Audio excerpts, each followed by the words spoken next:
The feeling that things always remain the same while becoming worse.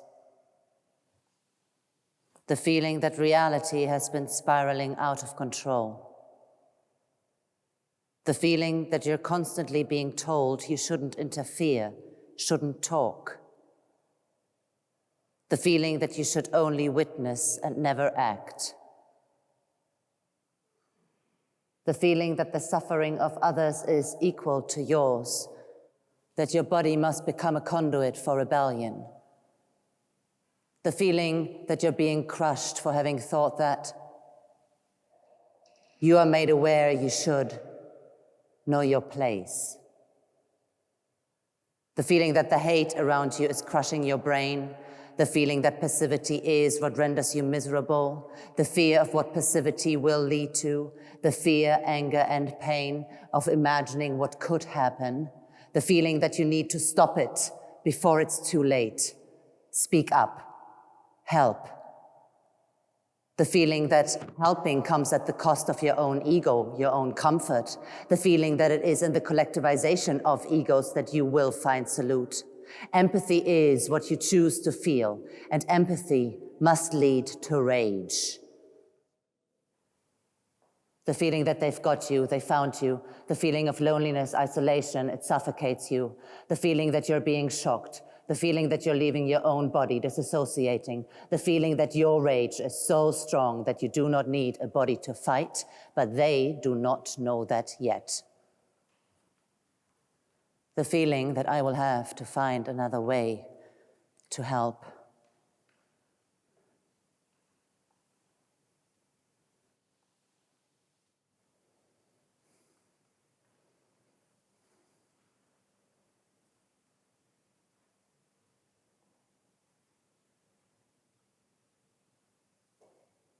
I have been isolated for so long. I lost track of time. I have learned to feel joy through glimpses of life from my window. The wind carries cottony seeds. They float in my cell and dive deep into the ground. They project roots like piercing swords breaking through the concrete, shooting tendrils, yearning to grow and spread in waves of green weaves and bark like a flood of natural essence. Their potential incarnated, rebirth. I water and feed them. I tend for this garden of weeds growing through the cracks in my concrete floor. Through the light they bring into the room, I now feel strong and grounded. I cannot be fully imprisoned. If I were a herb myself, I would be a rhizome of nettles, hawthorn, and brambles. I would choose to spread my roots in a military complex, covering the land with spikes, tearing at the legs of the soldiers, making each of them experience at least a sample of the pain they bring to the world. I would cover each tank and missile launcher with wooden whips and slowly bite my way through the metal with acidic sap. I would not leave one single weapon intact in the world. I would turn them all into bright pillars of orange rust, held together by spiky hawthorn. And in their place,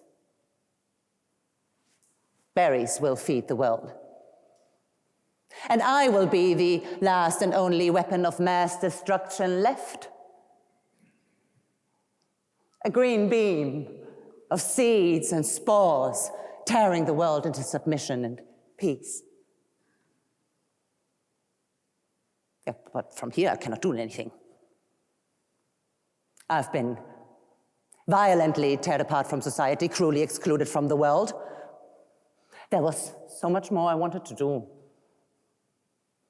But from here I cannot act. I cannot talk. My words and thoughts are frantically spinning around in my head. My anger is boiling out. I want to explode. I want to shout, but I have been made aware that this will only call forth a guard and induce physical pain. I'm meant to remain silent. This is an unbearable frustration. I'm Ulrike, Rosa Unica, and I'm meant to be alone. Oh, I cannot stand this anymore. I need to find a way to escape. Shh. I see the rotating eye of the camera always watching me. It's the almighty eye of the violence that assaults me. I feel surrounded. I want to yell, but only for tonight.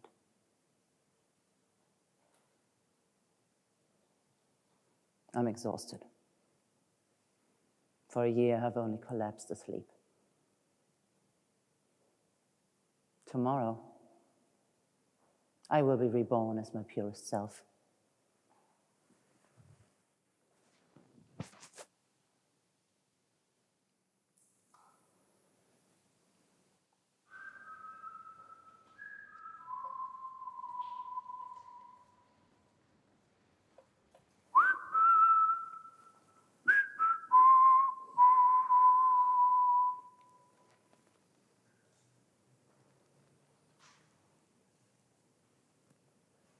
I emerge at night from the shadows. I'm a visitor to those who find themselves adrift. A terrifying presence. I take your breath away. To those who are lost somewhere in the labyrinth between sleep and wake, I crawl out of the corner of a petrified eye. My ethereal form hovering over the frozen bodies. I gaze upon them with glowing eyes of warm amber, and I wrap them in my thin, waxy wings. Thus, they feel my presence. They become aware of me. I travel from room to room, breaking each time the veil between reality and the world of myth. I am summoned by night terrors.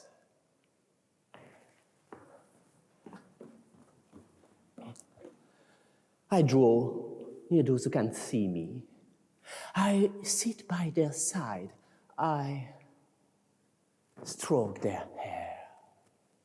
They gasp in horror, try to run, only to find themselves paralyzed. I only meant to help. I'm a witness to their sorrow, their only friend in this dark hour. I'm a misunderstood demon. Sniff. Sniff.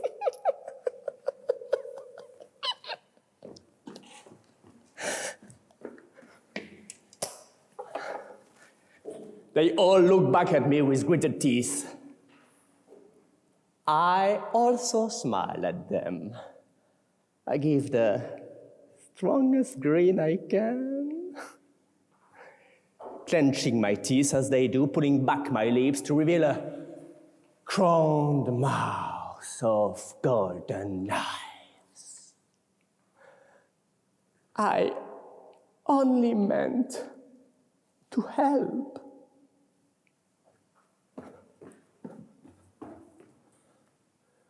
I visit the loneliest of people, crushed people. I felt suffering, Follow its bitter smell. It is as close to me as my own.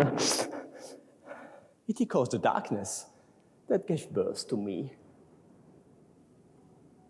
And so I had to come here. You summoned me. The great torture of your isolation called me forth. In this sealed room, I'm the only one who can enter and leave freely from this swollen darkness of your cell.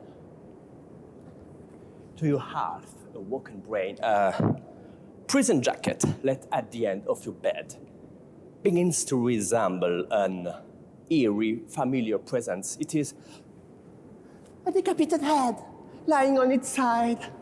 My head.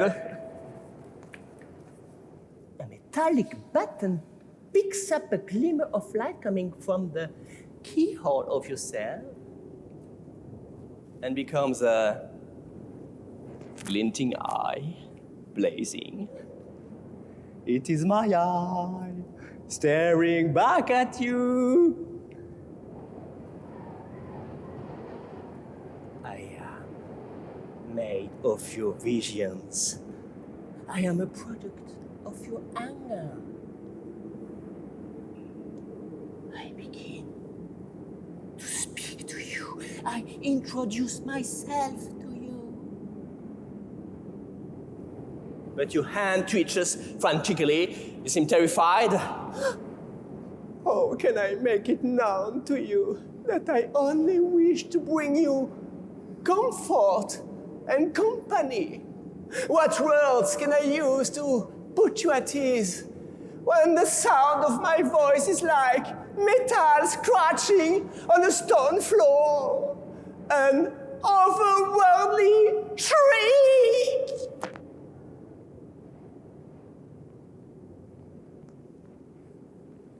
You cannot know how loudly, how profoundly I sense your presence, the state of your mind, the shape it formed as it presses at the membrane between your world and mine. Your fists tightening until your nails drew blood from your palms were pushing through the pallid walls of your cell and punctured the thin veil between our worlds. Your nightmares gave me flesh. She left an impression, though I'm not sure it was her intention. But, Ulrike, you now have to wake up. You're my sister, even if you don't know it yet. The chemicals altering your brain are like steel chains that I will break for you. You, Ulrike Rosa Unica, you must rearrange into a creature of the other realm, a being of pure power.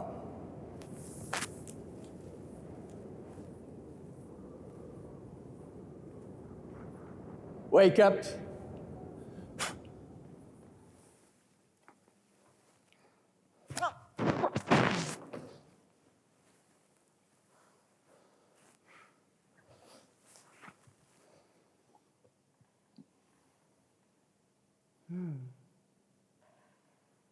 Staring at the garden of weeds growing in my floor, I root myself into the ground. I focus my attention on the buzzing of an insect that flew into my locked prison cell through a crack in the wall. Could it be a fly, a cockroach, or an ant? From it, I hear the echo of hundreds of butterflies and bees and scarabs landing in fields of bright flowers. I stand here, strong and grounded. I cannot be fully alone. I feel my blood starting to pulsate under my skin. It vibrates, oozes. I become an overflowing river of crimson sap. I foam, I bubble, hitting against the ground. My nerves crawl. They are slithering white roots, diving into that forest and are fed by it. Sucking on my blood, they become a large forest of large, fleshy roots. My nerves now have the strength of an elder tree. They grow from under my nails and pierce out from under my nails, but I do not feel pain. My nervous system extends, moistened by blood and tears. I feel myself growing into the ground. I crack and explode the concrete underneath my feet, and I connect with all that is alive in the ground. All that is alive has turned into pools of black ooze that feed me and the roots of the world. Each puddle like a black mirror opening out onto other memories and psyches. I hold myself here, strong and grounded. And all the peacekeepers and warmongers of this world may think that they have me petrified. But I now exist, thrive underground, and my blood mixes and pulsates with the voices of the unheard. We're sharing our pain and sharpening our anger. In death I will be, in death I am, I will become. I have become a mandrake. And through my voice alone, I can change the form of the world into any shape it calls, begs for to become. I'm master and servant to nature in all its might.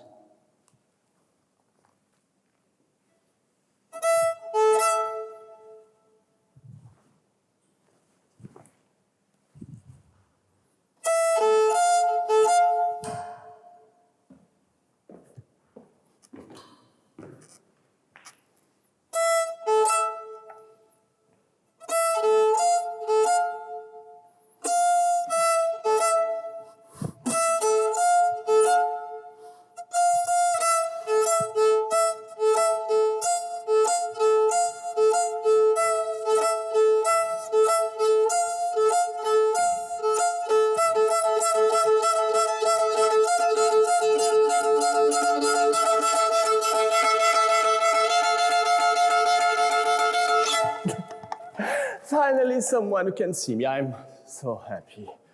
I have so much to tell you. Let me make myself comfortable.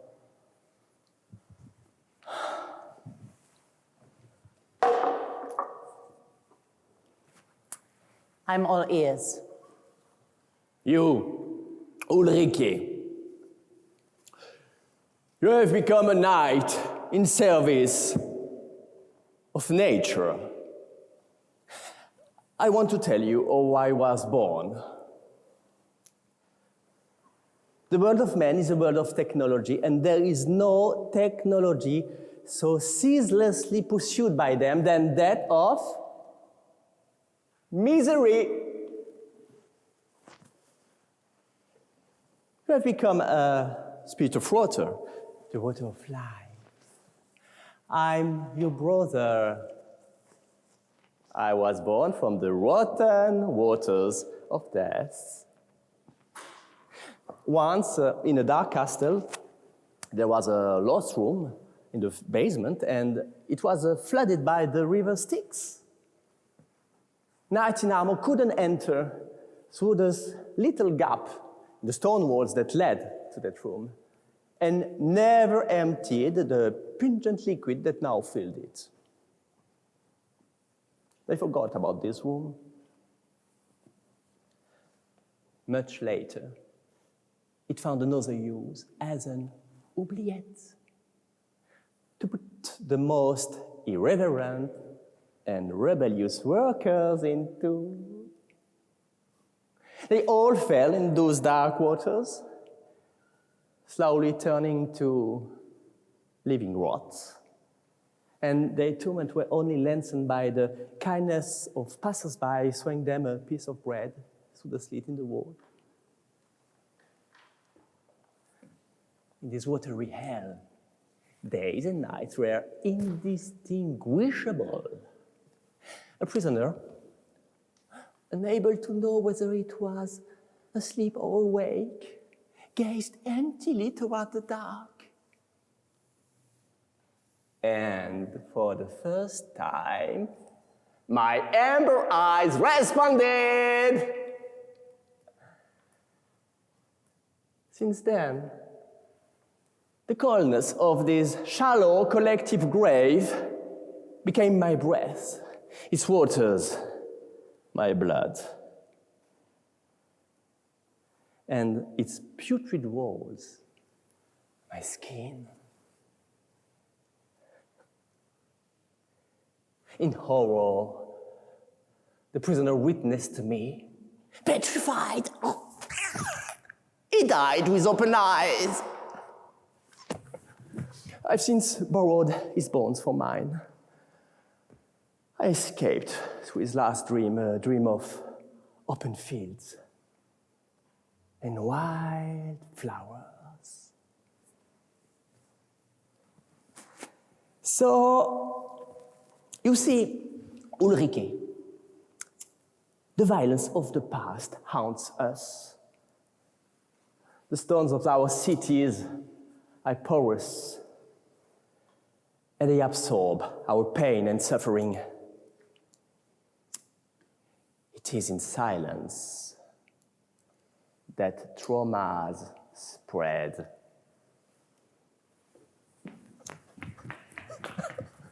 Bullet holes in the wall, like a rash in each street corner. Large gaping boulevards, like open scars for tanks to flow through. Heavy cathedrals and courthouses as if fallen from the sky, crushing entire districts under their weight. Sculptures of the past masters of pain. They are all hidden in plain sight, waiting to be torn in joy.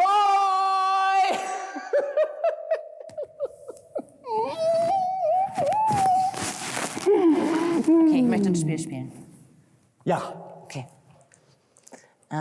Also ich habe die Regeln hier. Jeu à deux. Regel Nummer 1. Am Jeu à deux dürfen nur 2 Personen teilnehmen. Das passt ja. 2. Die Teilnehmer sind A, ein männlicher Teilnehmer, super, eine weibliche Teilnehmerin. Glaubst du, das passt? Ja? Ja, okay. 3. Sie dürfen vor Beginn des Spiels kein anderes Zeichen der Zärtlichkeit als einen Blick oder ein Lächeln ausgetauscht haben.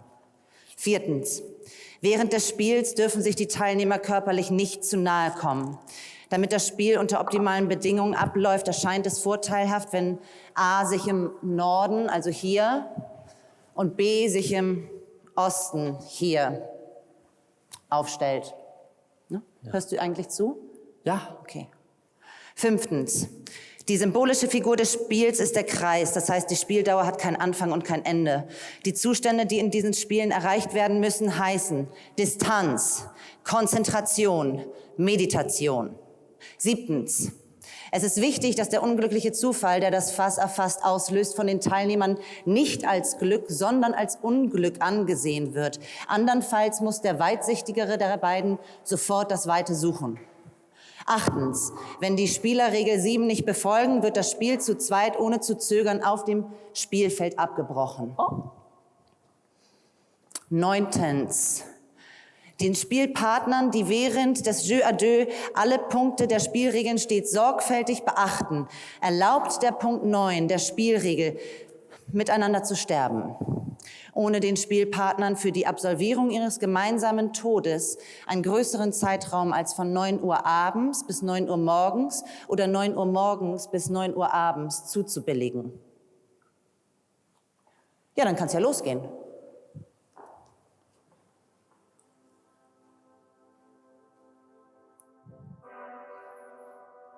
Im Wasser. Im Wasser. Im Wasser. Jetzt ist man im Wasser. Im Wasser gehen. Begleite mich durch den Regen. Das Wasser kräuselt vor sich hin. Meine Lippen und dein Name. Im Wasser. Dunkelheit und Licht. Nichts ist mehr so, wie es früher war im Wasser.